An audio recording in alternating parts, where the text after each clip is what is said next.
মানুষ খেতে না পায় নিজের বমি নিজে চেটে খেয়েছে, মানুষ ভাতের ফ্যান খেয়ে থেকেছে,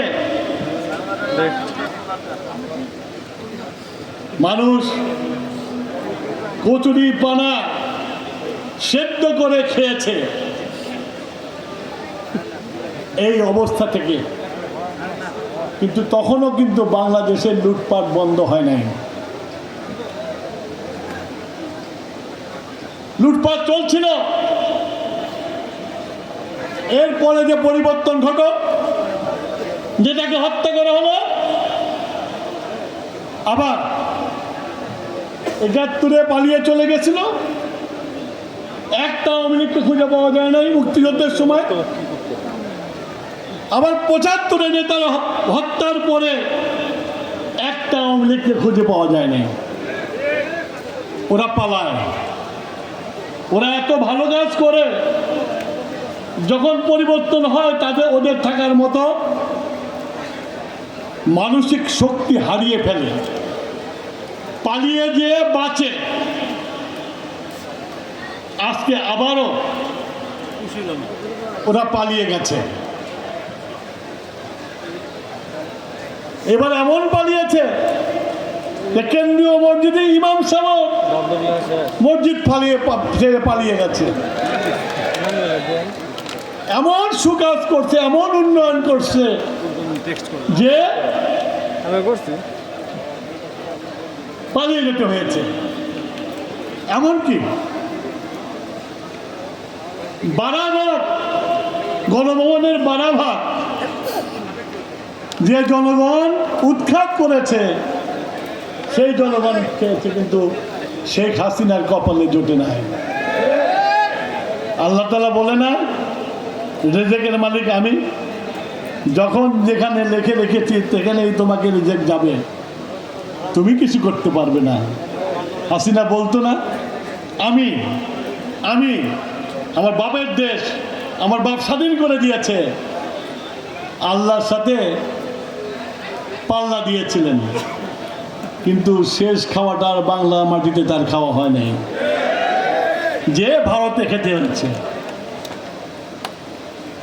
আজকে আমি এই যে গণ উত্থান হলো, গণ উত্থানে ছাত্ররা নেতৃত্ব দেয়, আমরাও নেতৃত্ব দিয়েছি, বললাম কিছুক্ষণ আগে।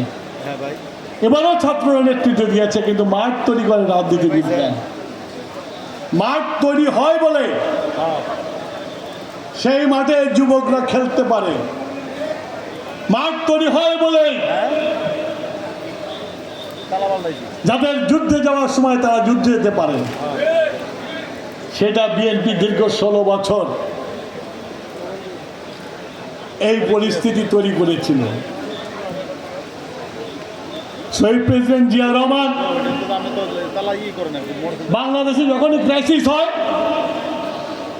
তখনই তার উত্থান হয়। ৭৫-এর পরে যদি জিয়া হাল না ধরতো ১০ই নভেম্বরে, তাহলে এদেশের কি হতো আল্লাহ ছাড়া কেউ বলতে পারে না। এদেশে গৃহযুদ্ধ হতো, গৃহযুদ্ধ চলছিল। শহীদ জিয়া বীরের মতো সব বিদ্রোহকে দমন করে বাংলাদেশকে নিজের পায়ে দাঁড়া করেছিল, যার উপর নির্ভর করে আজকে বাংলাদেশ দাঁড়িয়ে আছে। কি বলবেন জিয়াউর রহমান সাহেব কাজের কথা? বলতে গেলে তো আমার এমনি তো এখন ৫টা বাজে, সবাই ক্ষুধার্ত। সুকান্তর কবিতা মনে পড়ে গেল যে ক্ষুধার রাজ্যে কবিতা গদ্যময়। শুধু এই ক্ষুধার মধ্যে একটু গুড় বক্তৃতাও ভালো লাগবে না, এটা আমি জানি। কিন্তু তারপরেও শহীদ প্রেসিডেন্ট জিয়াউর রহমানের কথা যখন বলি, তখন মনে হয় এই লোকটা কি মানুষ ছিল না ফেরেশতা ছিল। এত কাজ মাত্র ৩.৫ বছরের মধ্যে করে চলে গেছেন। চিন্তা করতে পারেন, গার্মেন্টস জিয়া, ম্যানপাওয়ার জিয়া, আজকে যে বাংলাদেশের খাদ্যে স্বাবলম্বী জিয়া, এমন কোনো কাজ নাই জিয়াউর রহমান করেন নাই। পররাষ্ট্রনীতি সেটা এখনো ওইটাই ফলো করতেছি আমরা। তো এই যে জিয়াউর রহমান একটা দল তৈরি করে গেছে, যে দল অনেকে বলে, এখন আমার দেখে নতুন নতুন করে বলা শুরু করছে, নতুন নতুন বক্তৃতা দেওয়া শুরু করেছে যে ক্যান্টনমেন্টে জন্ম হয়েছিল, কিংস পার্টি ছিল। সব কিংস পার্টিতে মিলিয়ে যায়, জিয়াউর রহমানের দল তো মেলে নাই। 16 বছর নির্যাতন হয়েছে আমাদের উপরে। এই যে এত কর্মী এসেছে, আমি মনে করি একটা কর্মী নাই যে কর্মী নির্যাতিত হয় নাই, যার বিরুদ্ধে মামলা নাই, যে জেলে যায় নাই। আওয়ামী লীগ 16 বছরে কম চেষ্টা করে নাই আমাদের দলকে ভাঙার জন্য, কিন্তু প্রত্যেকটা জেলায় প্রত্যেকটা নেতা দাঁড়িয়ে গেছে। মামুন যেমন দাঁড়িয়ে গেছে, আমার ভাতিজা যেমন দাঁড়িয়ে গেছে, সবাই দাঁড়িয়ে গেছে। তাদের সাথে তাদের সিপাহীরা, সোলজাররা দাঁড়িয়ে গেছে। বিএনপি ভাঙবে না, বিএনপি মস্কাবে কিন্তু ভাঙবে না। বিএনপি ভাঙে নাই, বিএনপি আছে। সুতরাং বিএনপি কিংস পার্টি বলেন আর ক্যান্টনমেন্টের জন্য বলেন, আজকে বিএনপি বাংলাদেশের সবচেয়ে বড় দল। যে দলের নেতারা, কর্মীরা যুদ্ধ করতে করতে করতে প্রত্যেকে সোনা হয়ে গেছে, প্রত্যেকে আনকাট ডায়মন্ড হয়ে গেছে। সুতরাং বিএনপির ভাঙার চেষ্টা করবেন না।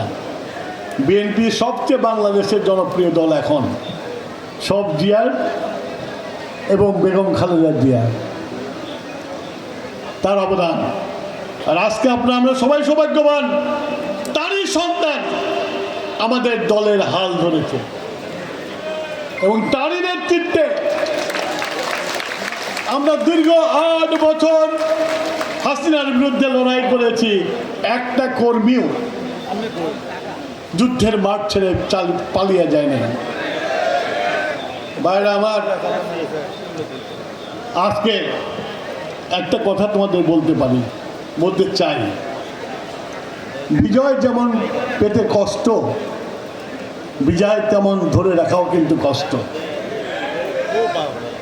এই জন্যই এই যে শেখ হাসিনা, তার পুঁজিটা কি ছিল? 71। তার পুঁজিটা কি ছিল? মুক্তিযুদ্ধ।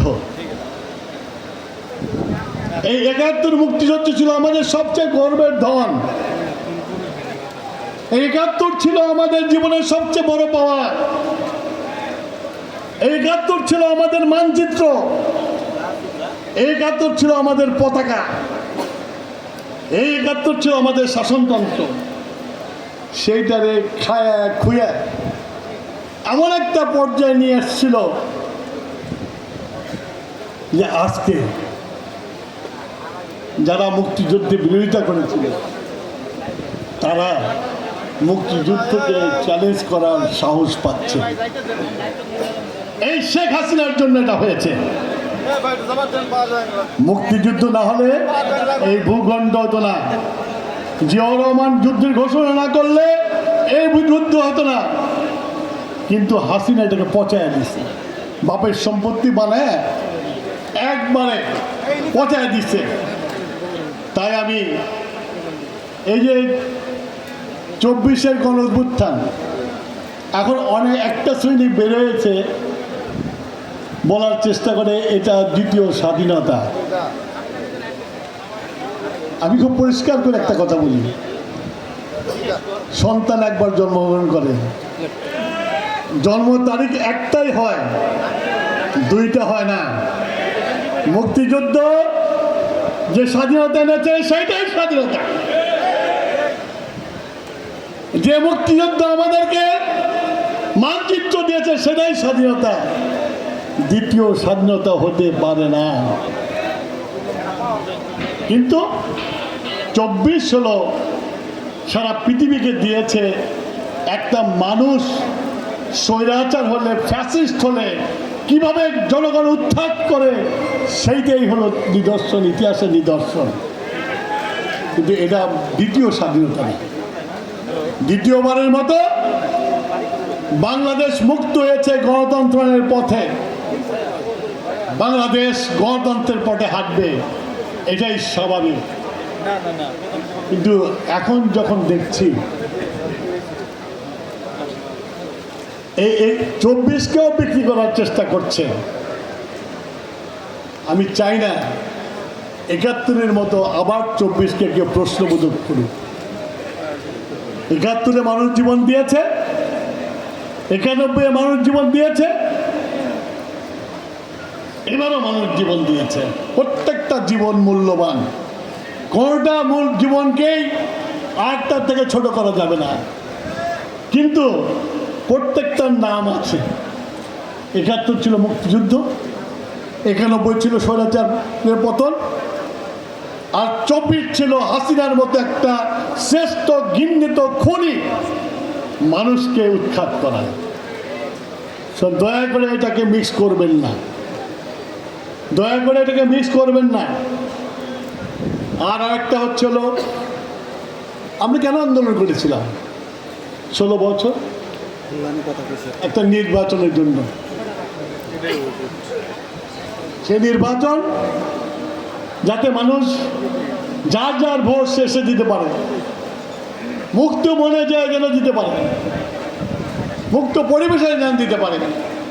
সেই জন্য এখন এই সরকার যদিও দেরি করেছে, কিন্তু দেশে একটা নির্বাচন হবে সেই ঘোষণা দিয়েছে।